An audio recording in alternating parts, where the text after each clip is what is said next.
This episode is brought to you by my fertility awareness programs. Master fertility awareness and improve your menstrual cycle health at the same time. Head over to fertilityfriday.com/workwithme for more information. That's fertilityfriday.com/workwithme. This is the Fertility Friday podcast, episode number 202.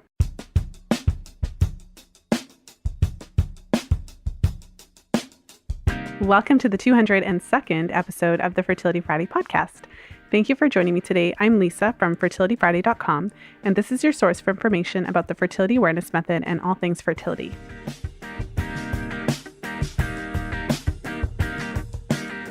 I'm really excited to share today's episode with you. So in today's episode, we're talking all about vaginal steaming. And so this is a topic that I have talked about in the past on the podcast, but it has been quite a while since I've spoken about it. So if you've never heard of vaginal steaming, you'll definitely want to tune into this episode. It'll be very eye-opening and very enlightening. So I'm really excited to share that with you. And so even though vaginal steaming hasn't made a cameo on the podcast for quite some time, it is something that comes up in my client work on a regular basis. Now, as a certified fertility awareness educator, I spend my days supporting women to gain confidence in their ability to chart. So, in my line of work, what I'm doing is taking my clients from, the stage where when they come to me, they're typically not that confident about their charting. Even if they've been charting, there's always certain things that they've never really had a handle on. So whether that's the cervical position, the cervical mucus observations, or just in general, not really sure about it. But I think one of the bigger aspects is typically when my clients come to me, they're also having trouble interpreting what they're seeing. So kind of not really knowing what it is that they're seeing or why they're seeing certain things at certain times. And also just generally not knowing what to do about it. So I think that's the bigger piece is, I'm seeing these things I don't understand and I want to know what I can actually do about it. And so I support my clients. We come up with a really specific strategy that's tailored to them. And by the end of the program, they're in a completely different place. So they've got the charting down pat. All my programs include several sessions, whether it's the group program or whether it's my 4-month coaching program. We have a lot of time together so that you can really nail the charting part of it. But in addition to that, we really go through the menstrual cycle as a diagnostic tool kind of piece of it, where you really start to get that confidence and ability to gauge what's happening and to really see how different aspects of your life are affecting your charts or vice versa, and give you that empowerment piece. Like, what do you do about it? How do you actually address the things that you're seeing on the chart? So for more information, make sure to head over to fertilityfriday.com/workwithme. And if you're not sure which program would be the best fit, make sure to set up a complimentary 15-minute consultation with me so we can actually go through and figure out which program would work best. So again, that's fertilityfriday.com/workwithme. Now let's jump into today's episode.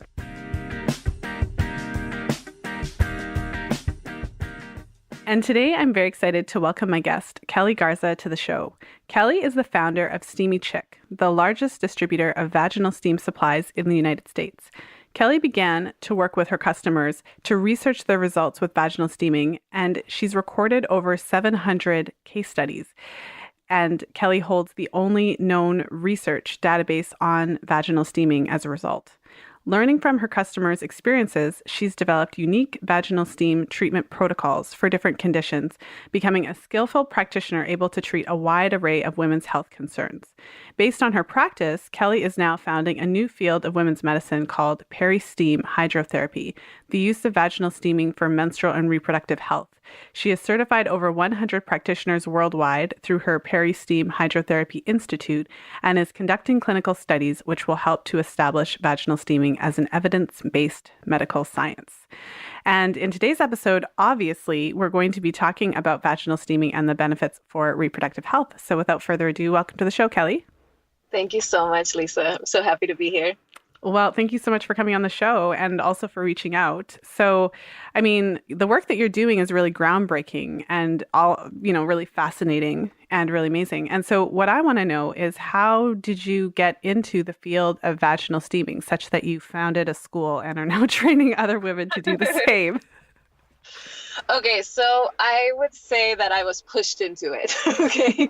Because I learned about vaginal steaming from Marcia Lopez. She's a Mayan abdominal womb healer, and she's excellent. So she was a mutual friend, and I heard her, giving a talk, and she mentioned vaginal steaming, and I was just like, this is weird. This is getting weird. That was my initial, instinct about it. And so I never thought about it. I never tried it until the next year I had a missing period. And I remember thinking, okay, I need to make my period come back, right? I wasn't pregnant for sure, right? And so I went to sleep thinking, how do I make my period come back? And I woke up and I was like, vaginal steaming. so I found a Korean spa and I did a vaginal steam. I don't know, like it was an interesting experience because I don't like, I'm very private and I don't like being in public steaming my vagina, but here I was at a Korean spa, and the spa owner is talking to me and the receptionist is talking to me, and all the spa, like everybody else at the spa, all the Korean women are walking past me looking at me, right? It's like in public? Well, I mean, like it was a woman's spa. Oh, I see. Okay. But like they did set me up right next to the receptionist. Right. Okay. So, not the most private vaginal steaming experience. Yeah. And so like that was like, I was mortified. Like that was like the worst thing that could have happened to me, like the first time I tried vaginal steaming. So anyway, so I get through it. Basically that was like my, what's going on. Like I made it through the experience and I drove home and I went to sleep, and lo and behold, my period came. I was like, oh wow, that was effective. Now, when my period came, I noticed that my period was different. It was fresher. It was cleaner. And that was, appeared to be a direct result of the vaginal steaming. So I was used to having brown periods, like brown blood.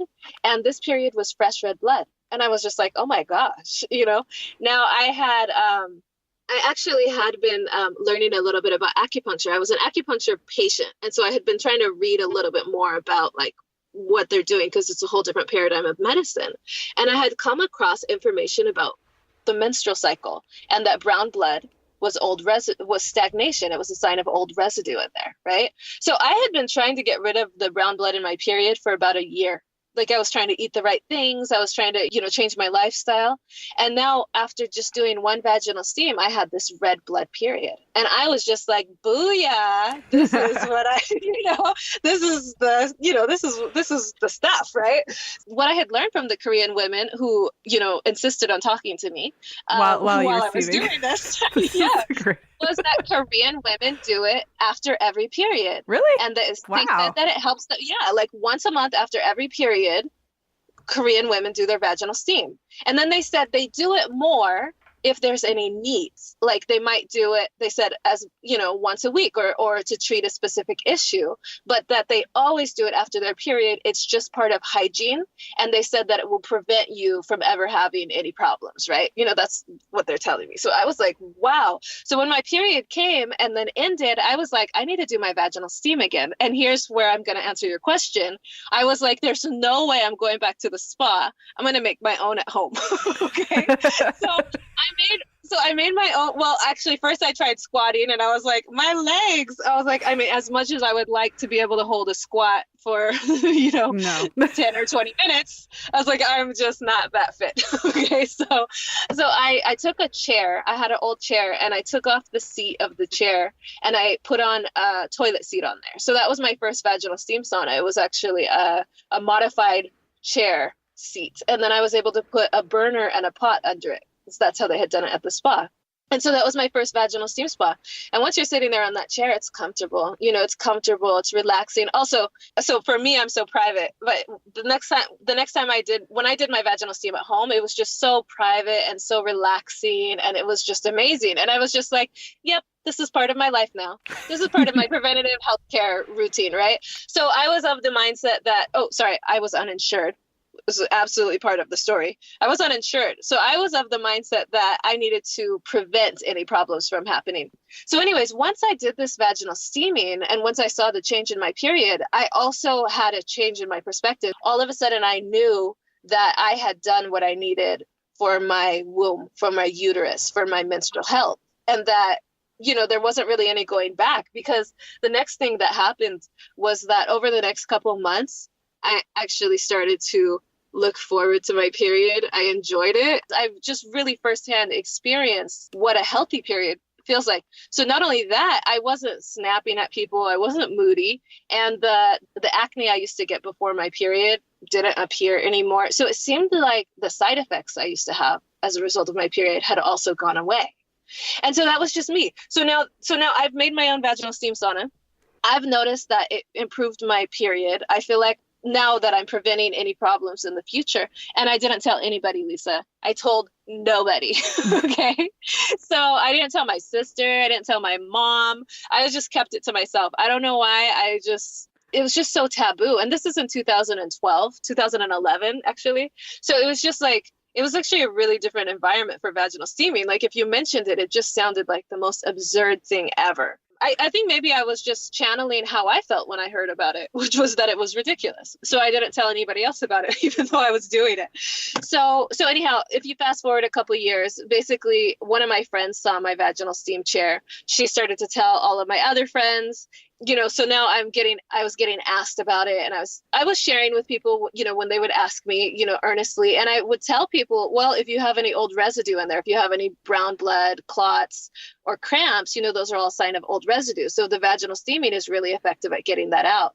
And so I was telling this one woman, and she was like, well, I have really heavy 10-day periods, really huge clots, really terrible cramps, headaches, everything. And I was just like, whoa. I was like, well, I don't know if this can help you, but you should probably try to get those clots out of there, right? So Lisa, she was like, well, I do want to try it, but I don't want to make it at home. Because I would just tell people, like, take a chair and adjust it. And she goes, will you make one for me? She's like, here's $100. And I was like, okay. So I made her her own, vaginal steam chair.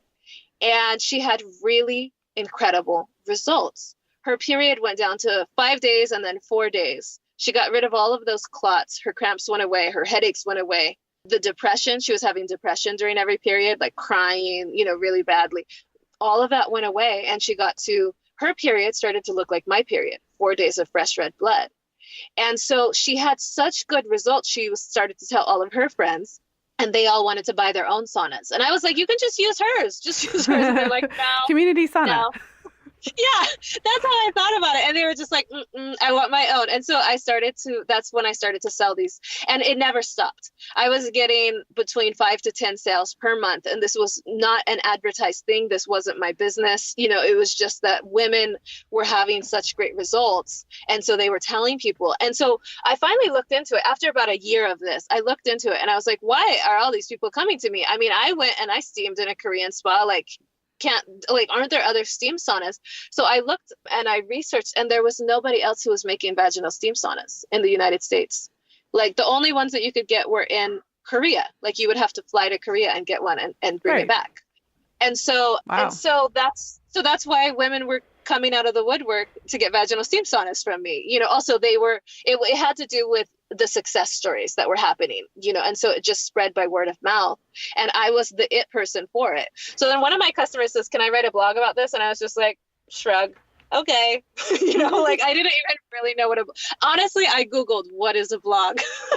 I was like, oh, it's just like an online article that nobody reads. Okay. Right. So I totally didn't realize that blogs, people do read blogs at the time. So she wrote this blog and the blog went viral, and it went viral, Lisa. So people were calling me now from Texas, Alaska, Arkansas, New York. And I was like, oh my gosh, like what? People, where are they, and they're like, I read the blog. They're like, I read the blog, And so from there, I started to get so many orders that, I actually turned it into a company. I was like, okay, I'm going to call this Steamy Chick. I'm going to put up a website. And so I did that in January of 2017. Okay. And so I put up my website in January of 2017. And then I was selling at that time 10 saunas per month. Oh, I switched it to a sauna. I had made this like wooden model, it looks like a little trunk, a little box with a seat on top. So I went from selling 10 saunas per month to 80 saunas per month that year. Wow. I had to move I got a workshop. I hired 4 guys to build my saunas and do the shipping. Like it was incredible. The response was incredible. That was like, my company had 8 times its growth, of that product. And that's almost unheard of for a company, right? New company, old company, like everybody wants to double their sales. Well, whatever the word for ate, it ate. Yeah. It ate. Right? It's a lot. Eightfold. It's a lot. Yeah. Yeah. It octupled. What do you Right. say? Yeah. Octupled. So, yeah. So, but people always are like, well, what's your business? And how did you get your business to grow that quickly? And it's honestly, it's just the need, Lisa. It's the need. If a woman finds out, from her friend that her friend did a vaginal steam and that got rid of her cramps, then she's going to want to try it, right? Because doctors, they can give the pill. They do prescribe the pill for cramps, and they also will prescribe or will suggest a hysterectomy, which is a full-on surgery to take out the uterus.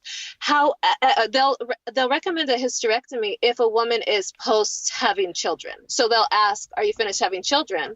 And if she says yes, then they'll say, well, we could just take the whole uterus out. I've heard woman after woman tell me that this was the option that the doctor gave her, if she already has children. Right? It makes perfect sense. And I would imagine that they would do the same for men if they were having a problem in the penis testicle area. I would imagine that they would say, are you finished having your kids? Great. Let's just chop off the nuts. Like, you don't need them anymore. Okay. No. Point Lisa. made. No. I'm so sorry. Oh my gosh. Oh my gosh. Okay. This is the beginning of a friendship, Lisa. This is the beginning of a friendship. I'm going to just say what I'm saying, and then I want you to just insert those types of examples. Okay? Like that's right. how I see this. I had to. Any of the listeners who've listened to the podcast long enough know I had to say that. Okay. So there's not, so I had, for example, there are some women who have issues with those options, right? So I had one woman who she went on the pill, and she actually, she went on one version of the pill that took her period away entirely.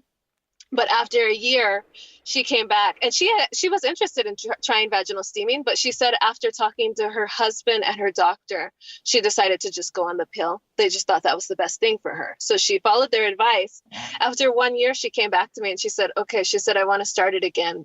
She said, my period came back and it's worse than it was before. So the thing about the period is actually a uterine cleanse. And so the reason why women get this cramping is because they haven't shed, basically they don't have 100% efficient uterine cleanse. Now, even though the uterus is designed to do it 100% effectively, it doesn't always happen. So now if you fast forward to going to your doctor saying I have really terrible menstrual cramps, and then giving the pill, which will often make a woman's period, or can make a woman's period go away. Now you're not only not getting the uterine cleanse that you were getting, with the chance of getting that stuff out of there. Now you've stopped that process altogether. So this is one of the reasons why it's not the proper treatment if a woman has cramps. The proper treatment if a woman has cramps is to help to get a better uterine cleanse, right? Well, and so ultimately, the pill doesn't treat cramps. It masks the problem. So it basically stops a woman's cycles. It puts the ovaries to sleep, essentially, because the majority of hormonal contraceptives don't allow for ovulation. And so when you're not ovulating, you're also not producing progesterone, your natural progesterone. And so the uterus doesn't fully ever develop, like your uterine lining doesn't ever fully develop. And therefore, you wouldn't really have, it's not a period, it's a different thing. So let's kind of back it up a little bit, because I know we're kind of assuming that the listeners know what a vaginal steam is.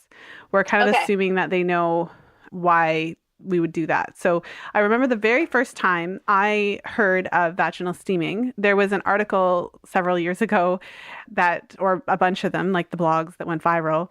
And Gwyneth Paltrow was talking about vaginal steaming and how she was like getting her vagina steamed. And I remember it was like there was a ton of controversy. There was all of these people kind of saying like, what are they talking about, this crazy thing? Why would you ever need to steam clean your vagina? And there are a lot of doctors who have publicly said that it's dangerous and women shouldn't do it. And it's interesting to me because it seems like the people who are kind of like the controversy lies in a misunderstanding of what it is. Like you hear the word vagina and steam, and somehow you think that like you're sitting on top of like a boiling pot and you're burning yourself and it's painful. And that's crazy because no one's going to do something that is painful. So what is a vaginal steam? We can start there. And like kind of what is the action of it? How is it actually helping? Okay, gotcha. Okay, so vaginal steaming is it's an ancient tradition that women have done since the beginning of time. So I found references of it all over the world. And it turns out that this is an early form of women's medicine. And not only is it an early form of women's medicine that women were using all over the world, it was very effective. It's a very effective form of medicine. So it involves a pot with water in it, and it could be salt or different herbs that are used that are added to that water. And so you bring the water to a boil. In more modern settings, you would use, a burner or, a kitchen stove. But in more rustic settings, you would use fire or coals to heat up this water. So anyhow, so you get a pot of, of water and herbs steaming, and then the woman is going to sit over the steam or stand over the steam. It can be done in different ways. Okay. And so standing over the steam and letting it go, between the legs, it will have it so that it cleans the whole vaginal area. It will have it so that it cleans the urethra, the clitoris, it will clean everywhere. We're talking about naked. I just want to be clear. So we're naked. There's the vulva's enjoying a breeze and we have the steam coming up. Exactly. So now when you sit over the steam for, it feels relaxing. It's nice and warm. It's nice. It should be a nice warm temperature, like when you're enjoying a bath or a hot shower.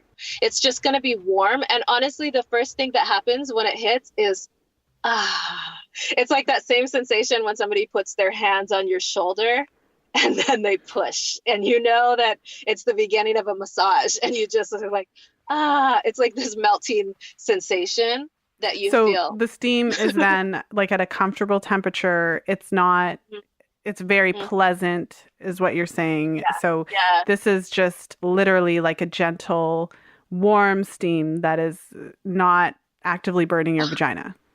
Exactly.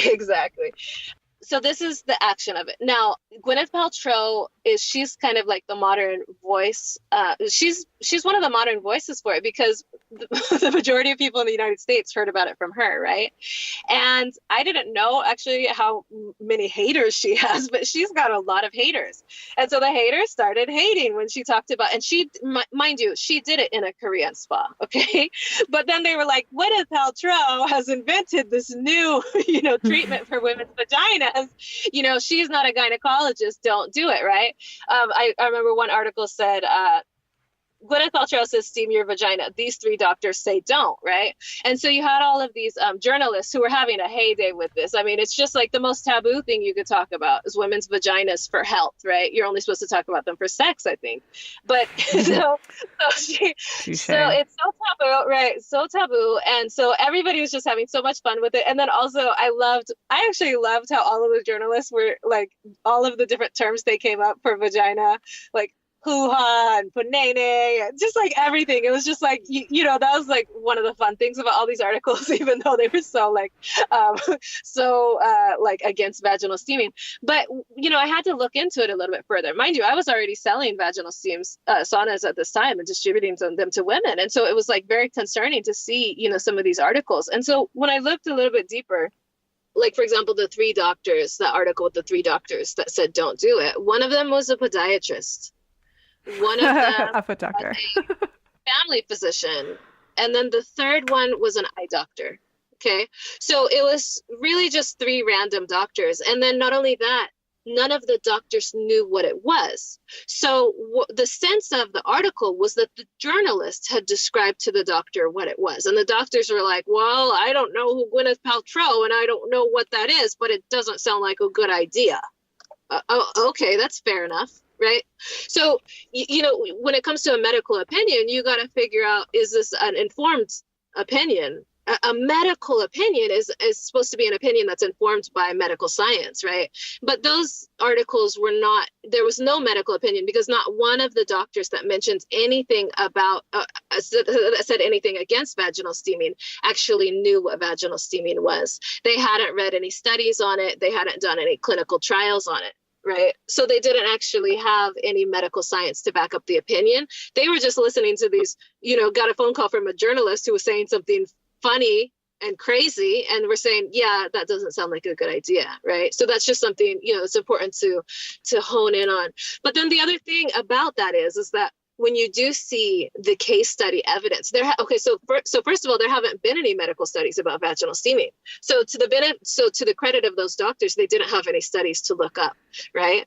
And so, but when it does come to vaginal steaming and you look at the case studies of what's happening, the case study evidence appears that vaginal steaming has a lot of potential as a treatment for a lot of menstrual cycle health issues. One of the main things that doctors kept on saying, one of them said this, and then all the rest of them kept on repeating it, was, oh, well, if you introduce, steam into that area, it could cause infections, because it's going to make it muggy up there, right? And so now me and you were talking before we started recording, that's actually a hypothesis, right? That if a woman does a vaginal steam, it could cause an infection. And that's what the doctors were saying over and over again. Don't steam, it could cause an infection.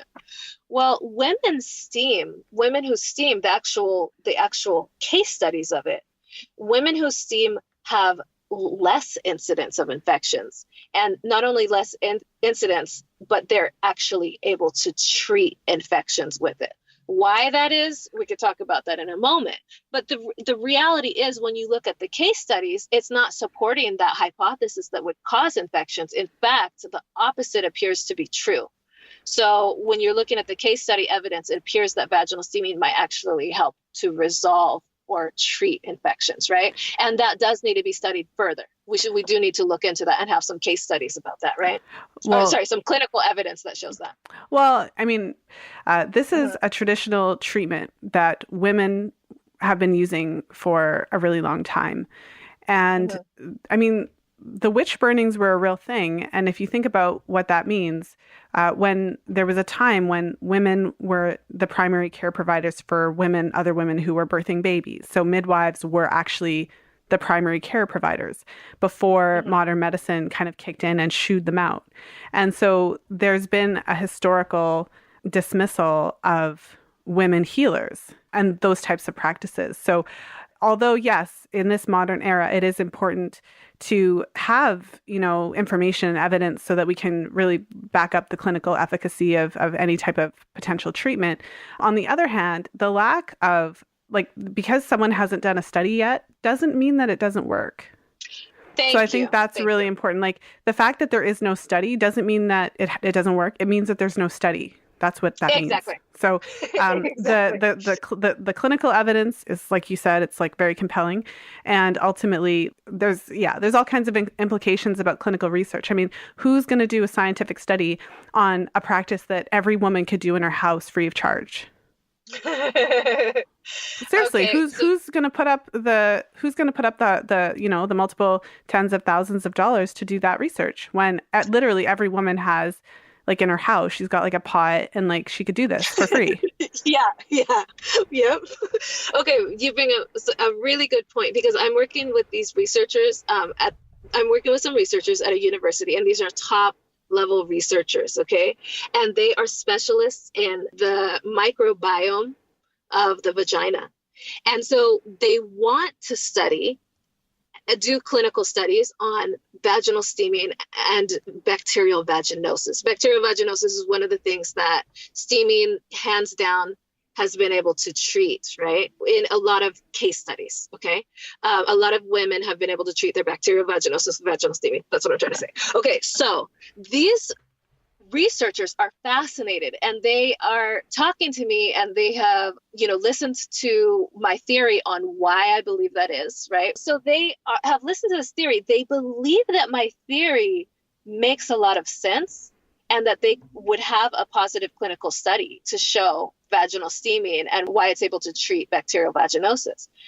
But they don't believe that they could get any funding on it, because they get the, government grants, for their research. So they were like, there's no way that they'll study this. And so it was just so fascinating to me, to see that these researchers are interested in this and they want to study it, but that it can't get funded. And so what they were saying is just that only 5% of the budget goes towards women's health topics.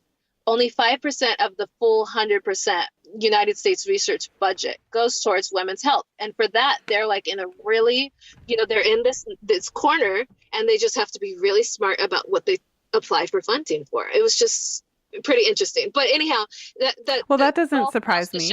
That doesn't, why we don't have more information about this. Yeah, right? That doesn't surprise me. But I think at the end of the day, I mean, so one of my very first podcast episodes, so for the listeners who have kind of tuned in throughout the years and potentially haven't got to the crazy back catalog, episode number 18, in that episode, I interviewed Dr. Rosita Arvigo. So this was shortly after I discovered vaginal steaming via, thank you, Gwyneth. And I remember, so I've probably said this on the podcast before, but at the time I posted an article on my Facebook page, and I said something to the effect of like, great, now we have to steam our vaginas now. And right? Because I didn't understand. I was like, what is this? Because I'm thinking, here we go. Like, there's so many cosmetic expectations of us as women. We're supposed to pluck and tweeze and right. Yeah, wax and everything and thread and I'm obviously picking on hair removal here, but you get the point. There's all of these cosmetic, and I was like, oh great, another thing that we have to do, like, because I actually thought it was something more derogatory, like we had to clean our vaginas because of that whole concept that they were dirty. So then thankfully, one of my listeners who was familiar with Arvigo therapy, she made a comment and she's like, actually, Lisa, it's a real thing. You should look into it. and so I'm very thankful to that listener, because then I was like, okay, great. So I actually I was very thankful that Dr. Arvigo was willing to come on the show. And we had an amazing conversation where she really dispelled a lot of the myths and talked about the history, at least specific to kind of the Mayan traditions around it, giving kind of lending that knowledge, like, so we can kind of know, like, oh, this isn't something that someone just woke up and decided was a thing a year ago. This is something that women have been doing for centuries, and this is why. And so, scientific research or not, women will continue doing things if they work. So maybe speak to some of obviously you've sold thousands of steam saunas, you've done, lots of steams yourselves, and you have a lot of case studies and specifically have worked with a lot of women in this area. So maybe share with us some of the most, you kind of have, but just kind of take us through some of the most common reasons why women would do it, or who would benefit from a steam, like for what conditions or what situations would most benefit from a steam. Sure. And thanks for bringing up the history of it. So remember when I learned about it from one of the somebody who trained under Dr. Arvigo, right? A Mayan abdominal healer. And then I went to a Korean spa. So I was like, where does this come from? Guatemala or Korea, right? Then after that, I heard of a Ghanaian woman who said she did it postpartum. And then a Haitian woman that was like, we do that too. She chimed in. And I'm like, what? Ghana and Haiti, right? And so ever since then, I've been writing down all of the firsthand accounts of vaginal steaming that I can come across. Just 2 days ago, I found both in the Sudan and in Morocco, okay? I found it in Turkey, India, China, Japan, Vietnam, Malaysia, Palau, Papua New Guinea, Suriname, Guinea, Trinidad, Jamaica, Nicaragua. In the United States, I found it in the Navajo Nation, the Lakota Nation, and the Hawaiian Nation so far. And so basically, sorry. And then I finally started to find the European references to it. I found an account in the 1500s of it in England. Now, one of the reasons why I couldn't find it when I was just searching vaginal steaming is that it was called fumigation therapy. Of course, it's called fumigation. Of course, smelly womb fumigation. Okay. Wow. So, that's a lovely title. You should rename your website. Holy cow! So sexy. And then an Italian midwife, and this is the really fascinating one. This Italian midwife, she's studying under me. She's learning, she's studying to become a practitioner. She was like, wow, if vaginal steaming is all over, I wonder about my own Italy, right? And this is the way she talked, to so cute. And so anyway, she says, so she said, so I looked for the book. She said that one book, the old book that the midwife wrote. And so she pulls up this book from the 1100s and she posted it on my Facebook forum. So it was so interesting. So she's got this book that was written in the 1100s, and it's this old book written by a midwife who's actually recognized as a physician of the times because she taught in a university, and she was one of the founders of what they say, she was one of the founders of gynecology, right? So this midwife, this Italian midwife in the 1100s, talked about all of the different gynecological disorders that women can have, and in all of her treatments, she was using vaginal steaming. And all of the vaginal steam protocols and the herbs she was changing them based on what the woman's, issue was. And so this book of the 1100s, which is recognized as like one of the foundations of gynecology, had steaming on every single book, on every single page of the book. And not only that, the picture on the front, which is like a drawn picture, is a picture of a woman over a fire steaming. And there's, two people holding her on either side, and they've got her over this fire, with steam coming up, with a pot and steam, right? So it's like, it's right there on the cover of the book. So anyway, so it's just so interesting. Basically, what I've come to understand is that everywhere in the world, women have done this, like whether or not we know, like, for example, in Hawaii, I found an account of it in 1903, although I can't find any Hawaiians who still have any knowledge of it. It was done, right? So it's either, it may be commonplace, it may not be commonplace, it may have been lost. You mentioned the witch burnings, like things, a lot of these practices by women have been stamped out because women weren't necessarily being acknowledged, and what women were doing wasn't being acknowledged, right? So anyhow, yes, so it's very universal. And basically, for all of the different places that I found where vaginal steaming is, I've been trying to record what they use it for. And it turns out that the universal use for vaginal steaming is postpartum.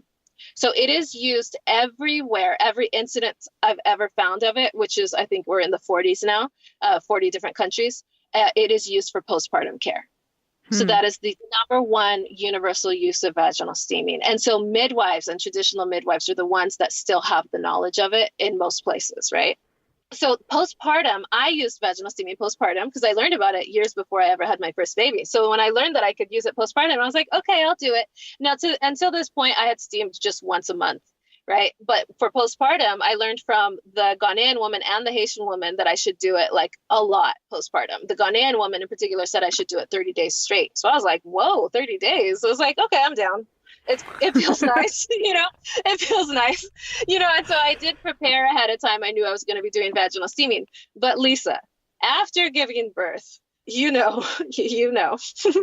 birth is crazy. Yes, birth. So anyway, so I did my steam, Lisa. I did my steam, and all of a sudden, relief came over me. Relief came over. Sorry, my body. Because my bones were also aching, and so it's just like this release came over me, and my skin immediately started to retract. Because I had a lot of swollen skin, and immediately started to retract. And I think the second day I did my skin, that I did the steam, the skin retracted, like I didn't have swollen skin anymore. And then the third day, right? And so it's just like, as I continued to steam, by day 30, my vaginal canal had tightened all the way back up, and my organs were, back in place. So the results that I had were astounding. I myself couldn't believe it. So the thing about postpartum is that when I started to compare it to what we have in hospitals, we don't have much. A little bit of stitching here. Obviously, if there's bleeding, then a woman will get, the bleeding under the doctor will get the bleeding under control. But it's not much. And then you go home, and then there's not really much, and nobody really tells you what your recovery is supposed to look like, or to when you're fully recovered. You go back at 6 weeks, and then they tell you can have, for the most part, my understanding of the 6-week checkup is that they give you the go ahead to have sex again, as long as they're, you know what I mean? Like, and they give you birth control, at that point too. Yeah. So it's very interesting that there's not really much that happens, to compare to what historically women have been doing postpartum, especially when the results were so incredible. So what I started to realize is, a lot of the things that I had heard, your body won't ever be the same, your vagina won't ever be tight. I had heard these things. You'll pee a little bit, when you sneeze. Like I had heard all these things. And at the end of the day, I ended up, from my own experience, I was like, wow, a lot of those are just kind of probably excuses for the fact that we don't do the vaginal steaming, which is true postpartum care. It helps get a woman's body back to its pre-pregnancy state, and that's a full postpartum recovery. Well, what's interesting is I recently released an episode with Isa Herrera. So at the time of this recording, it hasn't released yet, but by the time this airs, it's going to be released. And in that episode, Isa specializes in pelvic floor physiotherapy. Right. And Nice. and similar to, it's a different type of care. So medical care typically involves medication and instruments and things, but it's not kind of, hand to hand or kind of more of an intimate type of care. And so I feel like the conversation that we're having about the role of vaginal steaming in postpartum care, it really lends itself to the conversation that Isa and I had about pelvic floor physiotherapy, because this is a different type of care for you in a situation where you've actually had, like, even if you have the most peaceful birth and the birds are chirping and, you're in a lovely tub at home and everything's wonderful, there's still trauma to the vagina. And and regardless of whether you had a vaginal delivery or a cesarean section, there's trauma to the body. And so the medical care system isn't really designed to support your body in a more physical, intimate way, if you know what I mean.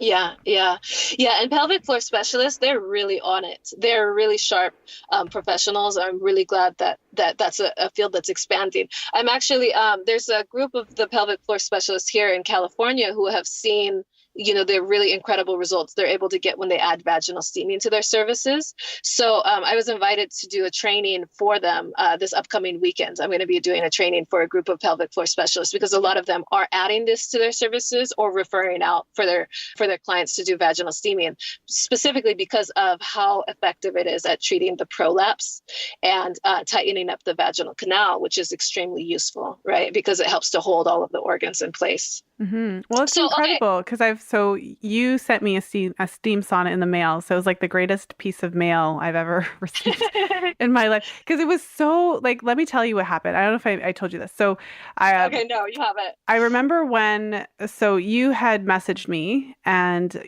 you I get a lot of requests to have guests on the show. So you messaged me and you had said, oh, if you ever want to talk about vaginal steaming. And so then I promptly looked at your website and then you had a video kind of detailing your story. And it was really just profound. And I was like, wow, this is awesome. I want to talk to Keli.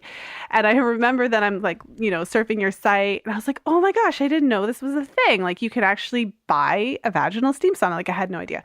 And so I remember thinking like, okay, so, and then I ran up to my husband. I ran upstairs to talk to my husband. I was like, okay, so now I need to buy a vaginal steam. And of course, my husband, he's just like, I could say anything. And he just like looks up and is like, whatever, Lisa. I could say I'm going to bring a pink unicorn home and we're going to name it like Teresa. And he would be like, whatever, Lisa. And so I was like, okay, so I'm like, when am I going to get this steam? Blah, blah, blah. And literally you emailed me like a minute later. And we're like, so anyway, so jokes aside though, so I've actually done a vaginal steam. And so when we're talking about it here on the podcast, it makes it seem like it's this like really involved like thing. Like it's like a thing that you have to prepare for and you have to do and whatever. It's super complicated. But what it really is like you're sitting over a bowl of freshly boiled water that is still warm. And it's a very passive thing that this steaming is. Like you're just sitting over a bowl of water. Yeah. And as you sit there, the water just like the steam, the gentle, very relaxing, very kind of comforting steam. So it's just nice. Like it's just nice and warm. That's all you feel. You just feel warm. Yeah. Yeah. So it's so passive. So, having experienced several vaginal steams of my own, it's really, in a way, it's incredible to think that it can have such a profound impact because it's a very, very kind of completely, non-invasive, absolutely passive experience. It's like it lasts for about 20, 30 minutes or so, and then you're done. So how Yeah, could yeah. something so simple, so non-invasive, so it's just absolutely like when you think of a procedure, like, I had my wisdom teeth pulled out. That was a procedure, but this is something so passive. So how could that make such a big difference in all these different areas? So we've talked about the Yeah, postpartum. So you could talk a little bit about that. And I also want to hear about some other specific things. I want to hear about yeah, like let's do pre and it. post menstrual spotting and Yeah, period pain. Like yeah. how is it possible that the little bit of steam on your vulva a couple of times a month can actually make this big difference?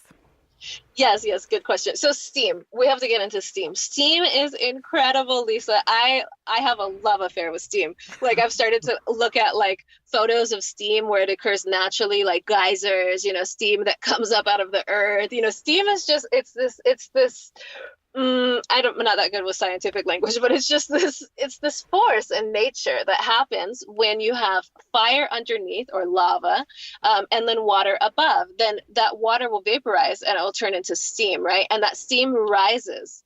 And that steam, not only does it rise and it does it warm, it creates an energy. It creates thermal energy, okay? So the power of steam is so effective that it can power an engine and it can take a train across the whole entire United States. That's the steam engine. The invention of the steam engine powering trains and ships is what is accredited with the beginning of the industrial era. So using steam technology ushered in a whole new era, right? So it's pretty incredible. Like the thermal energy from steam, it has power.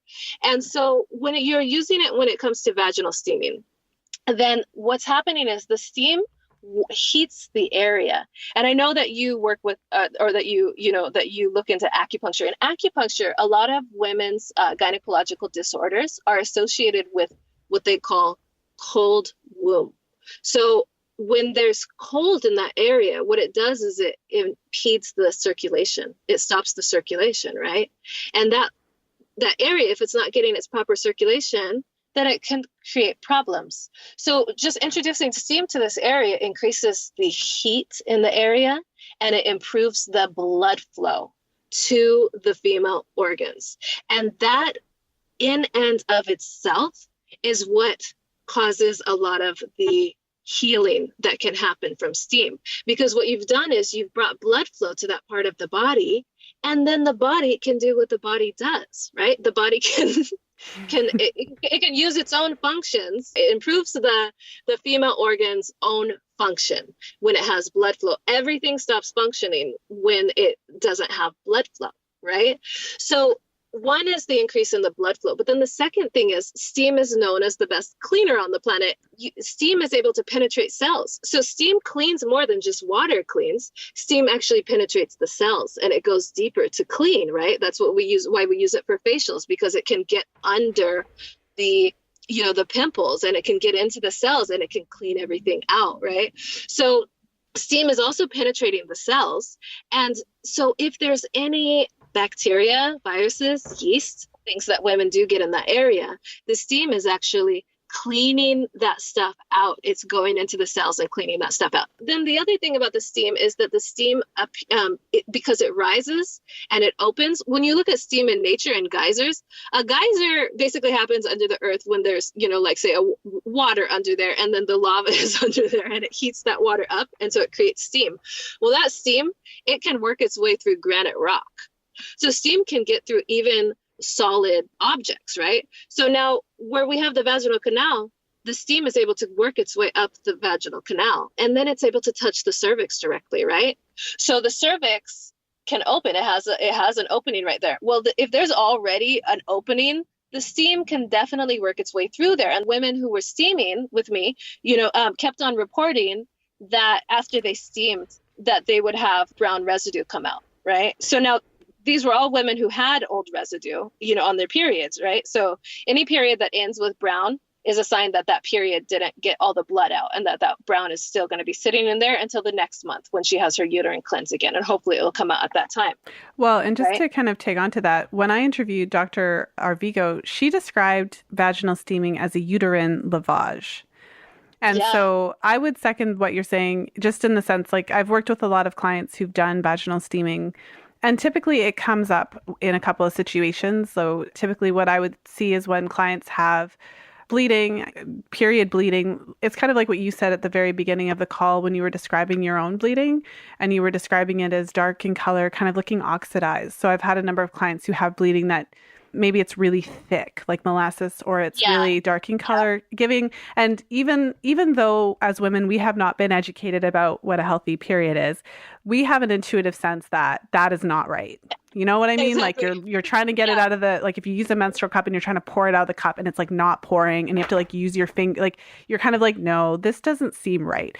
And so, and then I've had other clients who have, like what you said, it's like that trail and bleeding that just kind of continues. So their period flows for a couple of days, and then you have this kind of trail brown, kind of darker bleeding. And all I can say is that when I've worked with women who have chosen to do vaginal steaming, and they've chosen to do it, you know, for the couple of days leading up to their period, they do it for a couple of months, that changes. It shifts kind of every time. Wow. Every time. And so all of a sudden I'm hearing my clients say like, wow, like my blood has never been so red. Like I've actually never really seen a period that looks this bright, this red, like, and they'll say like, I just feel like it's so much healthier. This is how a period should look. I knew nothing about it, Lisa. I just knew that it was healthier. At the very beginning, I didn't know anything. I was just like, this is better. Yeah, this is, this looks right. My little inner guidance system isn't being like, what the?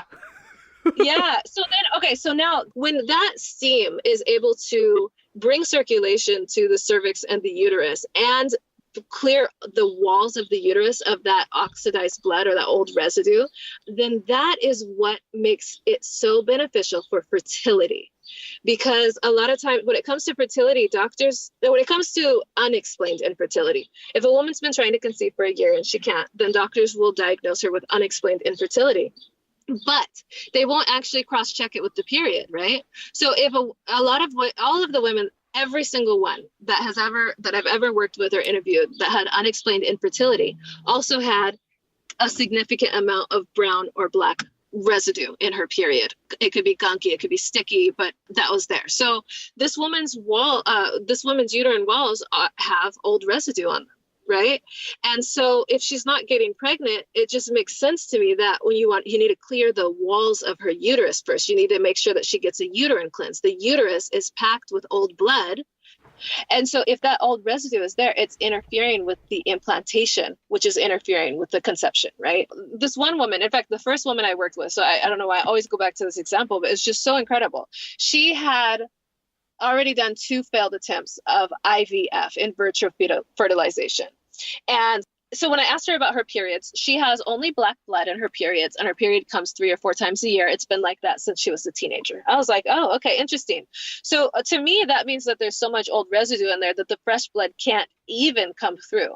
And she goes, yeah, but my fallopian tubes are blocked. Okay, well, that makes sense. If you back up the old blood so much, it's going to back its way into the fallopian tubes too. It's going to pack it in there, right? So I had her, she's like, well, I have, I'm interested in vaginal steaming, but I have my IVF set up already. So maybe I could just do it until then. And I was like, okay. I was like, steam every day. So she was steaming every day.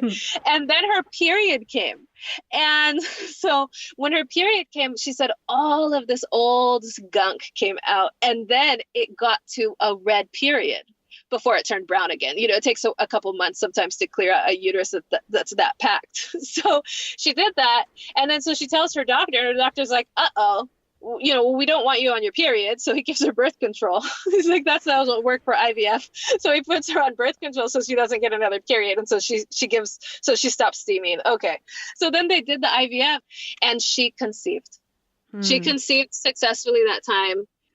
Sometimes women steam and then they get pregnant before they even have their period. And I actually don't recommend that, because it's like, you want so many things can go wrong during pregnancy. You really want to have your uterus healthy first. You need to have a clean uterus. You need to have a healthy uterus where the walls of the uterus are clear, And I don't mean clean in that women are dirty. I just mean, if there's old residue in there, there's old residue in there. If you're going to conceive, that uterus is going to, be the first home to that baby. You want to make sure that your uterus is healthy and fit and able to do that. Well, that's very interesting. And then, of course, so one of the most common questions that I get from women, whether it's in my Facebook group or just in general, would be, what do I do about my premenstrual spotting? So many women don't know that premenstrual spotting, although common, it's not normal. It's not what we would expect to see. And it is a sign, of a few different possibilities. One, of course, being potentially low progesterone levels. So, but many women experience a couple of days of spotting, whether it's pink or brown or some variant of red, before their actual flow starts. And then many women experience bleeding then that we've already talked about that a little bit, but the tail end bleeding after menstruation. So maybe share a little bit about some of the experiences that you've seen women have when they have the spotting. Yeah. Well, I have this, I believe that there's a standard healthy cycle. And when it comes to a standard healthy cycle, I believe it's a period that looks like, basically, as I was working with woman after woman, they all started ending up with these periods that looked very similar. So it's 4 days of fresh red bleeding, and then there's no spotting any other time of the month, and it's pretty medium flow. Okay, and there's no side effects. So that's what I believe a standard healthy cycle is. And so with the brown at the end, I actually recommend women steam during that brown, because the brown is a sign that there's still old residue in there and that the cervix is still open. So it's an opportunity to steam that stuff out. And so if you steam at that point, you'll see actually kind of like more brown flush out, and then it will kind of end. And I recommend steaming, if the spotting comes back, then do it again, right? So that's at the end, and that's easy. At the beginning, what I try to do is I try to jump the gun. If there's brown residue, brown spotting at the beginning, you're going to want to steam before the period, and probably before that spotting starts. Steam 2 or 3 days in a row, and then that way when the period comes, that brown spotting, which is old residue from the prior period, it can flush out properly with the next period, right? Yes. So what I want to do is I want to leave the listeners with some actionable steps. I mean, we've been talking about vaginal steaming, the history of it. And I think it's really fascinating that it's something that is seen throughout the world, and of course that it has this history, especially among midwives, and it has this really specific usefulness for women in their period during their, regarding their menstruation. And what I find, again, like the reason that women gravitate to vaginal steaming is because it works. It's because when you're a cycling woman and you have menstrual cycle every month, when you do vaginal steaming, you can actually see a difference from cycle to cycle. And so it's hard to really argue with that, the actual, practical, and you can see it. So, yeah, exactly. So what I want to leave the listeners with then, so maybe you can just walk us through, like, how do we do a steam? Because, someone is going to want to do a steam now. I want to do a steam now. Okay, go to steamychick.com. I have a user guide. The user guide is completely free. It shows how to set up a vaginal steam, even if you don't have a sauna. All you would need is a pot and some water. And as far as herbs go, you can use like half a teaspoon of like some pure Himalayan, some salt, probably a pure type of salt. And then, or you can use like, if you have like a mint tea bag or a chamomile tea bag, you can use that. If you want to start like right now, you can go to your kitchen and do it. Go to the user guide. It'll show you step by step how to do it. There is a way to do it where you can actually just squat over the pot, not quite. You put your knees on the ground, so where you can hover over the pot, and it's actually a lot more comfortable than the squat I had originally attempted. But then there's also supplies on the Steamy Chick website. You can get, vaginal steam saunas, you can get herbs, and you can order your supplies. And then another resource to know about is I have a directory on there. I've been training practitioners all over the world to facilitate vaginal steams for women. So I have a link on the main menu that says directory. And then I also have where you can go straight to vaginalsteamdirectory.com to see if there are any practitioners or facilitators in your area. Okay. And then I also have a do-it-yourself tutorial, which I spend hours on.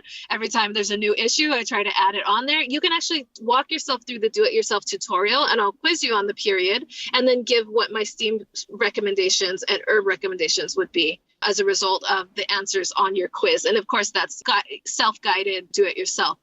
But for those that really want more guidance, then I would recommend doing that consultation.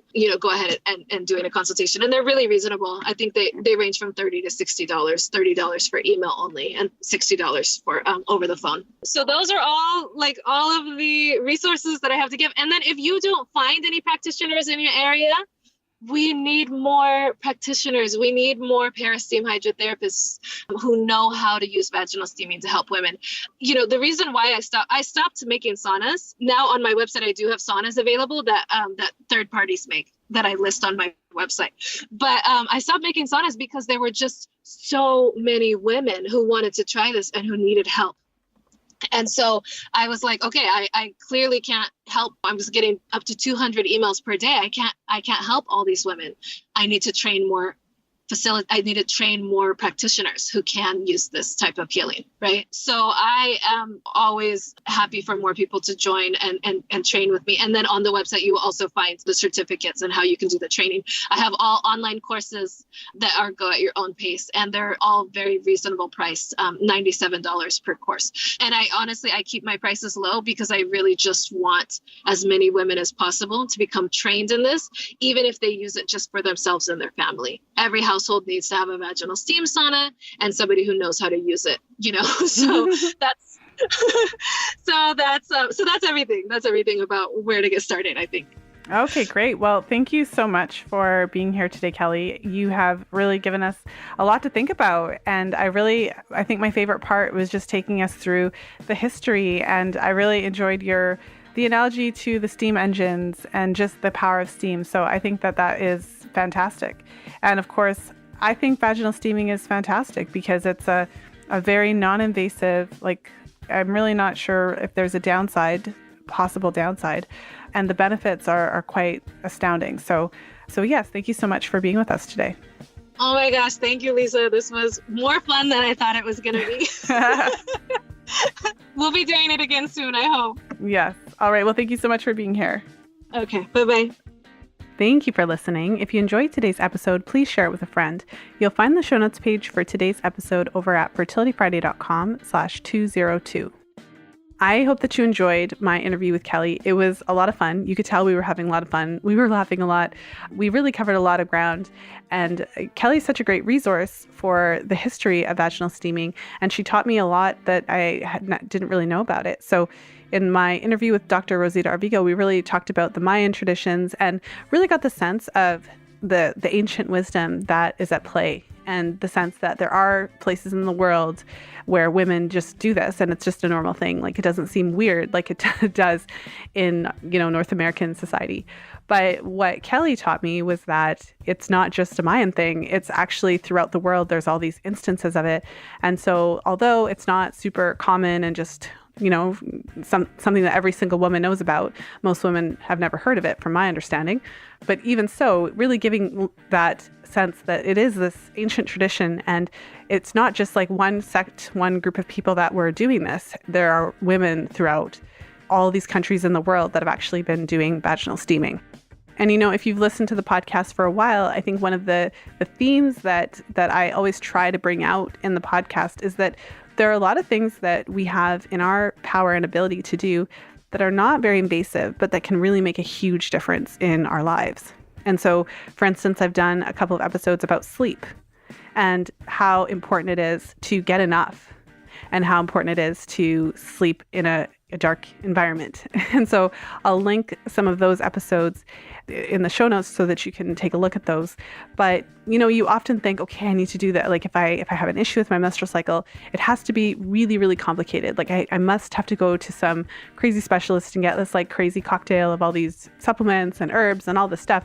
But sometimes, especially when you monitor the menstrual cycle chart, I feel like that is the great equalizer. by modifying a lot of these lifestyle things that we're doing, you can often see a humongous difference in your chart. And I might sound a little bit ridiculous, like I'm blowing it out of proportion, but I'm not because I see the charts. So with vaginal steaming, that's another really gentle, really kind of non-invasive modality. And again, where women have been having these weird periods for a while and, months and months of this kind of strange brown bleeding or, different kinds of spotting. Now, I should mention there are different reasons why women spot. So it's not to say that, every single woman is going to do a few vaginal steams and the spotting is going to totally go away.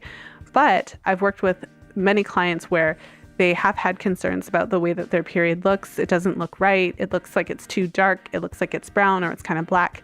And after, a couple cycles of steaming, it does shift and it does look a lot healthier and a lot better. So that's why I wanted to share this episode with you. That's why I was really excited to interview Keli and really talk about it, because this is obviously not something that's super common. It's not something that people really know about, but it is something that has the potential to make a really, big difference in terms of your cycle. And so as women, we just kind of have to share this knowledge and wisdom so that we can benefit from it. Now, I'm sure some of you have this question, so I thought of something that we didn't actually address in the interview, which is, for those of you who are listening and now are kind of curious about steaming, how do you approach this if you're actively trying to conceive? And so, what I always share with my clients is that if you're actively trying to conceive, then if you're going to do any type of vaginal steaming, then you're going to want to do it towards the end of your period, in your pre-ovulatory phase, before ovulation has taken place. So I'm of the opinion that if you're actively trying to conceive, you don't want to do anything in the post-ovulatory phase that could disrupt anything. So if you're actively trying to conceive, it's not a good idea to do any type of vaginal steaming in your post-ovulatory phase. But with that said, if you do have concerns about spotting or your period, you could actually time the steam for either if you have kind of light spotting or light bleeding towards the end of your period or in the pre-ovulatory phase, you could certainly do some steaming at that stage of your cycle. And then if you're not actively trying to conceive, or if you're planning to take a break for a couple of cycles, then you can absolutely kind of bring in the steaming in the pre-ovulatory phase. So the great thing about charting is that you can time these things.